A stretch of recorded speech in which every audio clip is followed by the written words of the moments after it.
warahmatullahi wabarakatuh. Perkenalkan saya Agnes Puji Rahayu dengan NIM 7211419003. Di sini saya akan menjelaskan tentang Sistem Informasi Manajemen bab 2, yaitu Sistem Informasi untuk Keunggulan Kompetitif. Model sistem umum perusahaan akan dapat menjadi contoh pola yang baik untuk menganalisis sebuah organisasi. Model ini akan menyoroti unsur-unsur yang seharusnya ada dan bagaimana unsur-unsur tersebut seharusnya berinteraksi. Selama beberapa tahun terakhir ini, topik keunggulan kompetitif telah menjadi fokus dari banyak diskusi.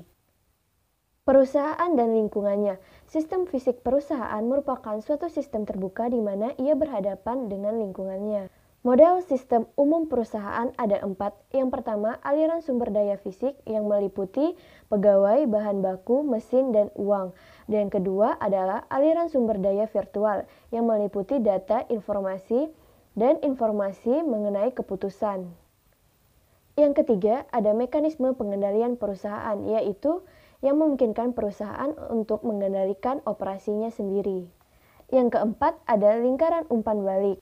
Terdiri atas sumber daya virtual, yaitu data yang dikumpulkan dari perusahaan dan lingkungannya, kemudian diproses menjadi sebuah informasi. Seperti ini model sistem umum perusahaan.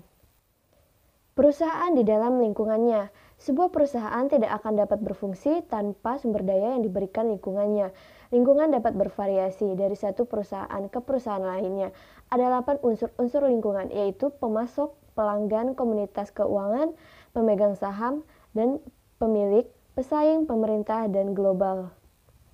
Mengelola aliran sumber daya fisik, manajemen rantai pasokan.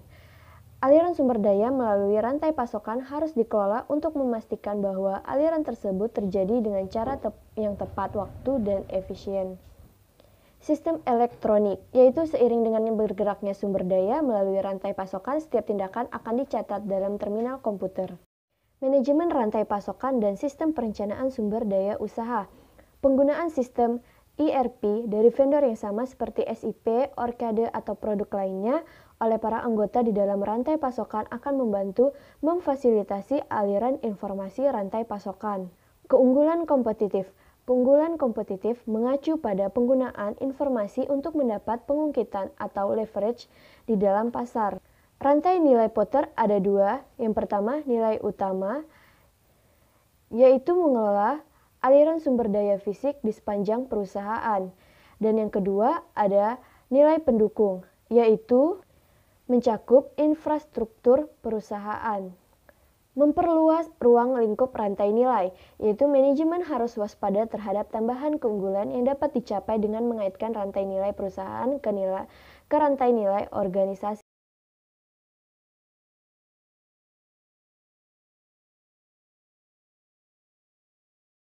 Dimensi-dimensi keunggulan kompetitif ada 3. Yang pertama, keunggulan strategis, kedua, keunggulan taktis, dan ketiga, keunggulan operasional.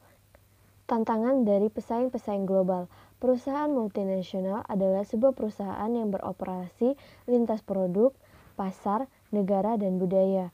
Perusahaan multinasional terdiri atas perusahaan induk dan sekelompok anak perusahaan. Kebutuhan khusus untuk pemrosesan informasi di perusahaan multinasional.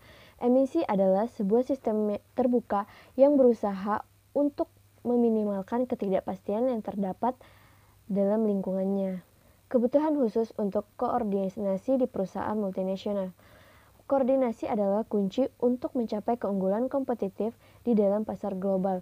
Perusahaan yang tidak mampu mendapatkan kendali strategis atas operasinya di seluruh dunia dan mengelolanya dengan cara terkoordinasi secara global tidak akan dapat meraih kesuksesan dalam perekonomian internasional. Yang ketiga, ada keuntungan koordinasi. Banyaknya keuntungan yang diperoleh oleh MNC adalah karena memiliki kemampuan pemrosesan informasi yang baik yang didasarkan pada kemampuannya dalam berkoordinasi. Keuntungan koordinasi antara lain meliputi fleksibilitas dalam merespon pesaing di berbagai negara dan pasar, kemampuan untuk merespon perubahan yang terjadi di satu negara pada satu negara lain atau satu wilayah dalam satu negara lain, dan lain-lain. Tantangan dalam mengembangkan sistem informasi global. Pengembangan semua jenis sistem informasi dapat menjadi suatu tantangan.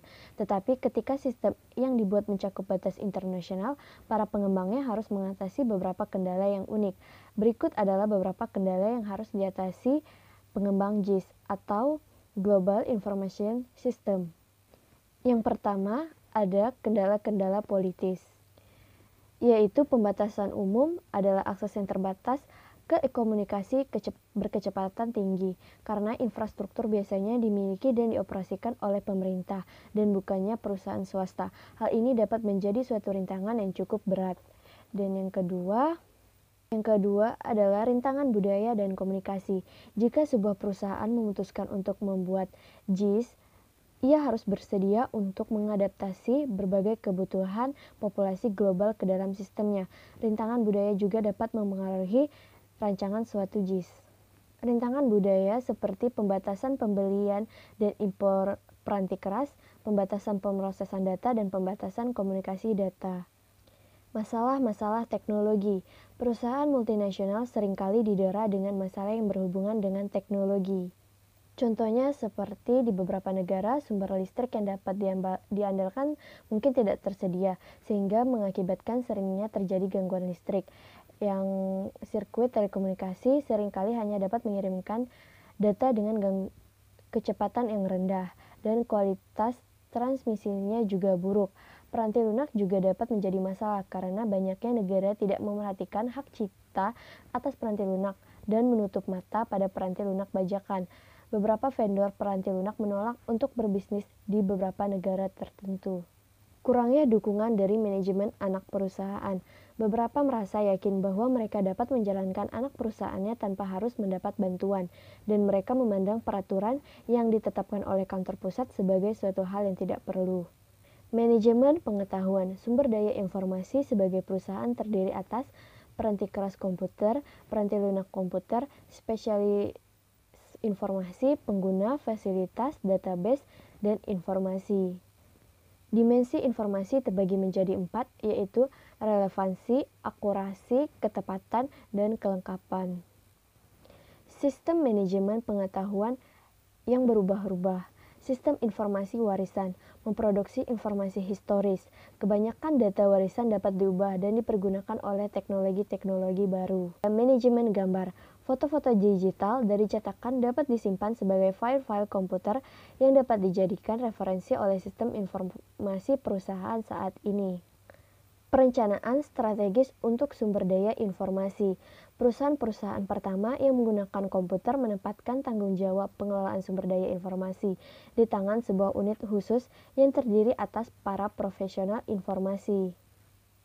Chief Information Officer dan Chief Technology Officer.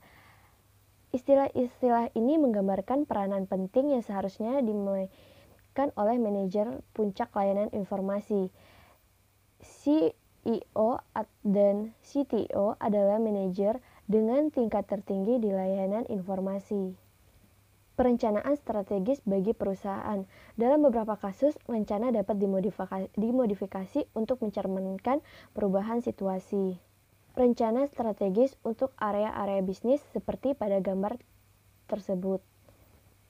Sekian penjelasan dari saya, semoga bagi yang menonton bisa dapat mengerti. Mohon maaf bila ada kesalahan. Wassalamualaikum warahmatullahi wabarakatuh.